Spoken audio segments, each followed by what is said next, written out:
যারা এসব কথা বলে বেড়ায় আয়নায় তার চেহারাটা দেখা দরকার, রিজাইন করার সম্ভাবনা আমার নাই।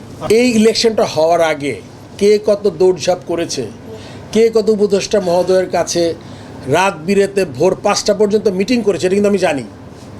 সো এখন আপনার বনিবনা হবে না না কি হয়েছে না হয়েছে আমি জানি না, কিন্তু আই এম শিওর আমাদের উপদেষ্টা মহোদয় একসময় বলবেন হয়তো বা মানে এক্স যে মাস দিনের পর দিন মাসের পর মাস আমি তো কোনো দিন ওনার বাসার বাইরে গাড়ি পার্ক করে গাড়িতে ঘুমিয়ে যায়নি, সে কখন আমাকে ডাকবে।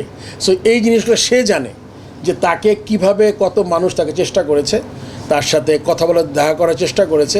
এখন যেহেতু আমার এজেন্ডা একটাই ভালো কিছু করার, সেই জন্য আমি মনে করি আমার নিজের দুর্নাম করে ভালো কেন করব আমি, তাই না? মানুষ তো সবাইকে নিজেকে ভালোবাসে।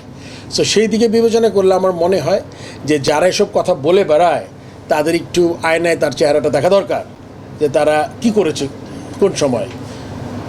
এই তো, আর কিছু এটা আমি জানি না, আমার মনে উদ্দেশ্য প্রণোদিত। কেননা আপনি জানেন যে আমাদের বোর্ড থেকে বেশ কিছু ডিরেক্টর রিজাইন করেছেন, অ্যান্ড এটা একটা কনফিউশন সৃষ্টি করার চেষ্টা হচ্ছে আমার মনে হয় উইদিন দ্য বোর্ড। আপনি এটার পরপরই দেখবেন আরও দু একটা নিউজ করার চেষ্টা করেছে যে বোর্ডের ভিতর থেকে চক্রান্ত। আমি তো কনস্পিরেসির মানে যারা করেছে তারা আগের বোর্ডে ছিল, ইন্টারিমে ছিল, তারপরেও আছে। সো এসব কাজ আমাকে যারা চিনে আপনারা সবাই, এসব কাজের সাথে আমি কখনো জড়িত না। আমি যা করি সামনের দিক দিয়ে করি, অ্যান্ড আমার কনফিডেন্সটা এত ভালো আছে, আমি মানে নিজের উপর বিশ্বাস আছে। অ্যান্ড যেহেতু আমি এথিক্যালি খুবই একজন ক্লিন মানুষ, কারণ আপনি দেখেন 1 মাস 1.5 মাস ধরে চেষ্টা করছে যারা চেষ্টা করার, আমাকে বিভিন্নভাবে চেষ্টা করছে যে আমার যে কোনো দিকে কোনো বিতর্কিত করা যায় কি না, এগুলো সবই আপনার বানানো।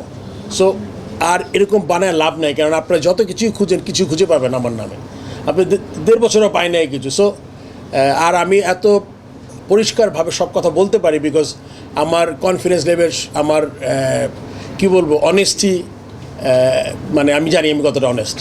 সো এই জন্য এগুলো আমার কোনো, এগুলো সবই মনে আমার উদ্দেশ্য প্রণীত এবং এটাতে কোনো ভিত্তিতে না, অ্যাটলিস্ট আমি জানি না আর কি। না, এইটাও ঠিক না, বিকজ আপনি জানেন যে আমি সব কিছু কোনো কিছু পাওয়ার উদ্দেশ্যে কখনো কোনো কাজ করি না।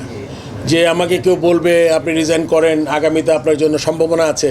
ক্রিকেট বোর্ডটা আমার এটা হলো কি আবেগের জায়গা, এটা প্যাশনের জায়গা। আর বাংলাদেশকে আমি কিছু দিতে চাই as a former captain, chief selector, national player, board president, এখানে এছাড়া আমার কিছু নাই।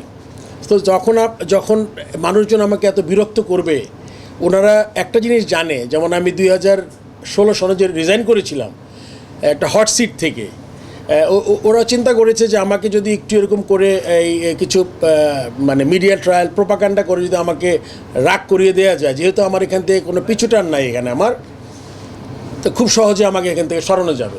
সো এটা একটা আমার মনে হয় তাদের আবার একটা চক্রান্তের অংশ, যেটা সবসময় আমার সাথে করে আসে।